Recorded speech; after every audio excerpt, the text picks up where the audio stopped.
боришоти шадид дар шаҳри пешовар дар шимолу ғарби покистон мунҷар ба сел дар кӯчаву манзилҳо ва дуконҳо шуд.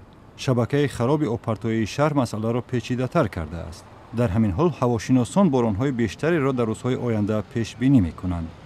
обхезиҳои боз ҳам шадидтар баъди як ҳафтаи боришот дар вилояти хайбар пахтунхува рух додааст. деҳқонон мегӯянд кишти онҳо ва дуконҳои хӯрока хароб шудаанд. дар пайи ярш ҳудуди 900 нафарро аз канори шаҳри алматои қазоқистон кӯчондаанд. ин ярш дар пайи чанд рӯзи гармои шадидест ки боиси об шудани пиряхҳо дар кӯҳҳои атрофи алмаато шуд. сатҳи об дар дарёи қаралӣ боло рафта хатари рахна кардани сарбандашро ба вуҷуд овардааст.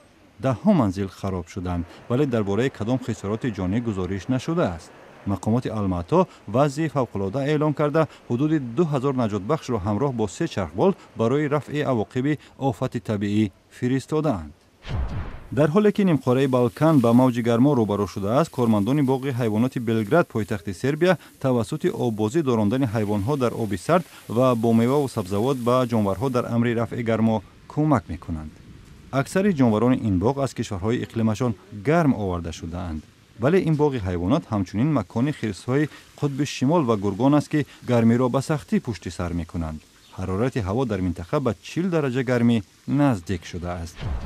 дар Тифлис пойтахти Гурҷистон ширкати нерӯи барқ дар мавриди 30% боло бурдани нархи барқ қарор баровардааст.